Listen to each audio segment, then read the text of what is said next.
Hello everyone, welcome back to my channel and the continuation of our story of Ella and Alec, though it's turned into more of an Agatha and Jacoby story, let's be honest. Anyway, if you hear any snoring in the background, that's just Dougal is asleep on the sofa. We're going straight to Agatha. A deal with Adele. This could work. My thoughts run through different ways to bargain with this evil queen. What am I willing to trade? I can't risk the people I care about. That said, there may be some way to magically ensure Adele gets a place in the silly empire. She can't take in everyone's magic and soul, but maybe she'd be happy with a fancy title and some magical gemstones. It's worth a conversation. Adele smiles in that sweet way only the elves can manage. Then she moves with supernatural speed as she pulls up the crossbow. Thwack, thwack. Two bolts speed from the weapon at such velocity, I hardly register what's happening. Pain radiates from my upper arm. Looking down, I see a bolt sticking out from my skin. Jacoby hisses in a pained breath. Turning, I find that he's been hit with a bolt.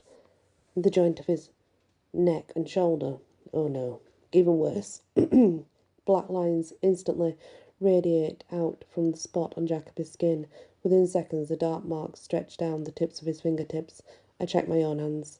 Black lines cover my flesh as well. Jacoby, I gasp. He hisses in a pained breath. This poison works fast. No questions what Jacoby means. When I was struck by the Shadowmost poison, it took many hours for the toxin to spread through my system. Jacoby and I won't last more than a matter of minutes. My connection to Jacoby flares to life inside me. I can tell how much he's hurting. Casting spells out of the question for both of us right now. One question rings from my mind. Why? I round on Adele. What is this? You need me. Sadly, my voice is shaky. It's been less than a minute of poisoning, and I'm already having trouble pulling in enough breath. I'm supposed to put the eye in the vessel. A wicked smile curls Adele's mouth. I sent that shadow mauve after you as a test. I needed to see how'd you react to my poison. This particular venom is a new strain. It will force you to bend to my will before it kills you. So you see, I can simply command you to place the eye in the vessel, and believe me, you will do it. Adele raises a bow once more. The weapon flares with white light. Before it transforms into a sword, she stalks toward me. Stay still, declares Adele. Both of you. Suddenly I can't move. Jacoby doesn't shift either. Through our bond, I can tell that he's as frozen as I am. Adele issues her next command. Raise your arm, Agatha. With all my focus, I try to keep my hand down. Still, it's no use. My arm raises on its own. A hungry gleam shines in Adele's eyes. Call me old-fashioned, but there are some things I like doing with my own two arms. She pauses before me and raises the sword high. Or with your one hand, as the case may be. Adele plans come in focus, and my breath catches. The evil elf plans to slice off my hand, place the eye in my grasp, and then drop both in the vessel. If you do this, I will cross all time and eternity to kill you, says Jacoby. His voice positively drips with menace. Silence, Jacoby. Adele keeps the sword at full height. Then she starts to swing down. Pink light flashes through the darkness, cords of fairy dust slamming into Adele's side, sending her toppling over. A figure steps into place where the evil elf queen once stood. It's Ella. And Alec. Alec is with her. Oh, over to Ella. I turn over everything that's happened since Alec and I left the gemstone nursery. Alec and I rushed through the darkened passages, what felt like hours. There are a lot of slippery locks and tons of pokey, saggy things. One almost takes out my eye. But finally we reach the surface. We find a flat landscape that centres around a ruined temple. On the left side, there stretches a forest of bare trees. The opposite half of the scene is made up of low rubble and dead grass. Squinting, I focus more closely on the temple itself. 3 figures quickly become clear in the moonlight. I grasp Alec's forearm. There they are, I state. That one on the right is not Adele. The other two are Agatha and Jacoby. See that? Asks Alex. He points towards something metal in Nardel's hand. It's a crossbow. A fresh wave of worry moves through me. Let's go. There's no need for a long conversation between me and Alec. We both take off at a run. For my part, I've never missed my wings more. How much would I love to fly in this situation? Quite a lot. Although my wings are gone, I do have access to my magic. As we close in on the temple ruins, I summon up fresh cords of pink power and send them right at Nartadel, and I totally knock that creep over. Go me! Which brings me to the present moment. I approach Agatha and Jacoby. My stepsister greets me with a smirk. Dear, I was planning to save you. I wink. You already did that once, at the glass slipper ball. I didn't realise you noticed, counters Agatha. It took me a little while. But I'm on it now. I turn to focus on Jacoby. His face is covered in a webwork of thin black lines. You look better. It's poison, says Jacoby slyly. Agatha has it too. We'll figure something out. I've known Jacoby all my life. There's a certain sneaky and overconfident air he gets when he's super terrified.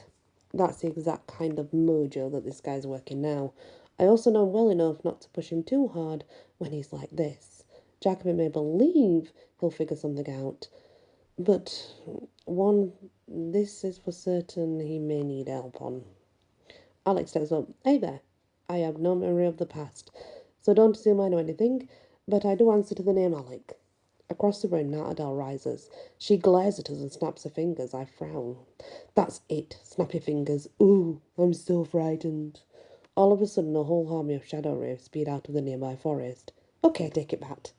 I take it totally back. That's what I call pee your pants scary. Alec. Wow, that's a lot of shadow wraiths. Ella raises her hands.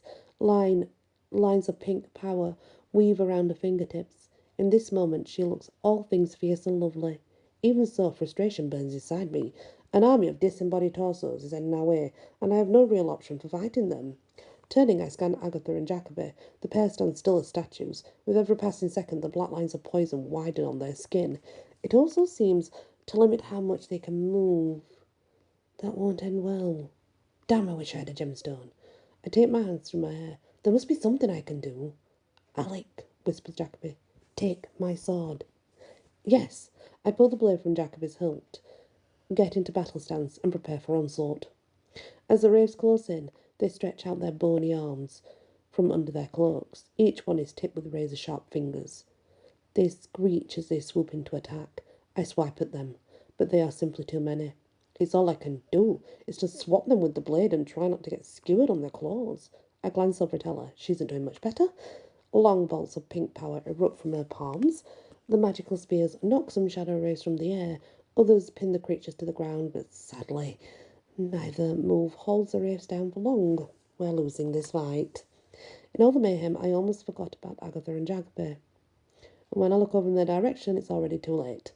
Nartadel has somehow gotten both of them to stand before the vessel of ours. Agatha's arms outstretched above the golden bowl. The eye of the world glistens in her fist. Beyond cries of battle, I hear Nartadel issue a command to Agatha. Drop the eye. Begin my reign. Agatha moves to release the stone, but Jacoby somehow gains strength enough to reach out and clasp his own hands around Agatha's. Not sure how he manages it either. The prince looks more dead than alive at this point. Still, the eye of the world stays in Agatha's grasp. The world falls quiet. At first, I think it's a trick of the senses. I've heard such things happen in battle. Then I realise that it's no illusion. The world is truly silent. Turning around, I discover the reason why. A huge black dragon has landed on the ground behind me, and beyond the great beast, I can see hundreds of massive wolves waiting on the flatlands. They're no ordinary animals. It's a shifter army. Damn, I wish I had my memory back. Not that this isn't great, but I have a feeling I should be really overjoyed. Whatever is happening now. Ella. Please let this be real. I blink. Twice. 3 times. Even so, the vision before me doesn't change. It doesn't change. Yes. Colonel Mallory is here, and in his badass dragon form, no less. So are Bry, Nox, and their entire werewolf pack. When I left my video message, I figured it would be nice to let them know what I'm up to. I didn't expect them to come charging after me. Although, on second thought, I can't imagine them hanging around the apartment if they think I'm in danger either. Alec and I stand side by side of the Sealy ruins. Jacoby, Agatha, and Nartadel wait in the centre of the broken temple. Colonel Mallory looms across from me. On the other slope of the ruins and behind him, there are wolves. Tons of them. As for the shadow wraiths, they're now hovering in the air above me and Alec. None are attacking. My guess is that they realise they're right in spitting range of a fire-breathing dragon. For floating torsos, they're pretty clever. Dragon Colonel rakes his claws across the ground and glares at Narhadal. I thought I made it perfectly clear to all of Fairy that Bryar Rose and Ella Cinder are under my protection, and here you are, sending shadow wraiths after Ella. He wags his head. Bad form, Narhadal. Narhadal blinks innocently. Ella attacked me, Colonel. What was I supposed to do? Sure, I attacked Nartadel after she locked up my boyfriend and tried to kill me with a shadow wraith. I happen to know that Colonel hates liars. Oh, this won't land well. It's more than that, though. As Dragon Colonel speaks out, his mouth lights up with angry fire burning within him. You've been snooping around my personal business, checking up on my little project at the pyramids, using information that is not yours to send me off on a meaningless trip while you plot to take over Fairy. Now Adele scowls. Fidget betrayed me. I'll kill him. Nice thing about Fidget, says Dragon Colonel. He's always willing to sell information for a price. You really shouldn't have allowed him to leave your gemstone prison so easily. He could have gone anywhere, and he did.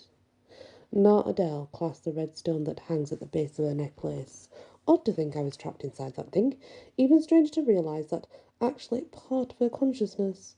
The very thought makes me want to take a bath, pronto. A long minute passes. The shadow wraiths hover. A werewolf howls. Dragon Colonel huffs out a long breath. Smoke curls up from his nostrils. Nartadel rounds on Jacoby and Agatha. Rise up, she calls. There are times in every caper where the world seems to move in slow motion. For instance, I'll never forget when I dropped an enchanted diamond ring in the Hudson.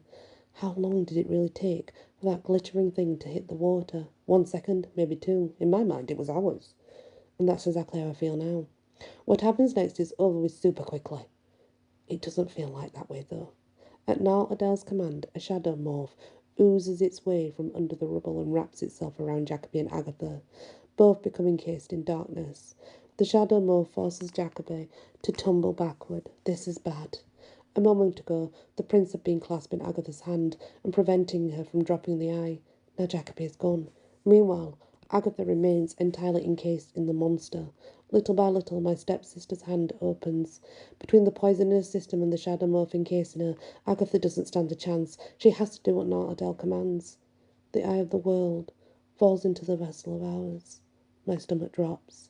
Nartadel beams, as in actual beams of blue light, shoot off her arm and into the night sky as she shouts to the heavens. And now my new empire begins. Dragon Colonel doesn't wait for more chatter. He lets loose a barrage of flames right at Nardel's face. I wince, bracing for her to scream, but she doesn't.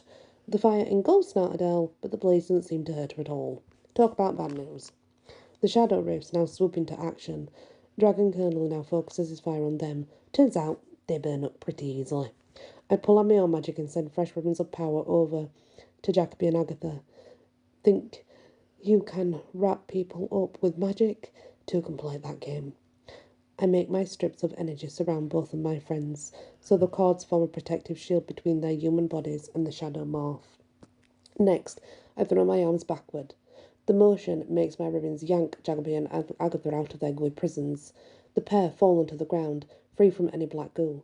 Agatha and Jacoby aren't free from their poison, but at least they're not encased in the shadow morph anymore. That turns out to be good news, bad news situation. On the plus side, Jacoby and Agatha are goopless. Bring up the negative.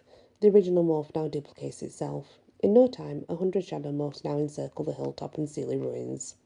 The werewolves go to work. They hunt in packs, driving the shadow morphs into the line of the colonel's fire. In short order, both the morphs and the wraiths are gone. Yay, teamwork. Dragon Colonel refocus on Nartadel. Let's try this again, he growls. Pay attention when I'm talking to you. All this time, Nartadel has been reaching up to the sky. Now she lowers her arms. A great figure descends from the clouds. It seems to be made from the very kind of gemstones that Alec and I saw in the nursery. If you wish to bargain, says Nartadel, you'll have to get past my Goliath-eye. I shift my gaze to Dragon Colonel. For all I know, Goliath-eye is a total battle wimp.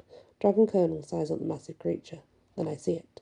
A flicker of worry shines in his serpentine eyes. Oh, uh-oh, we're so screwed. That's the next part, guys. I'm going to leave it there. Oh my days. I guess it's going to be a huge battle. Thank you for listening and many blessings.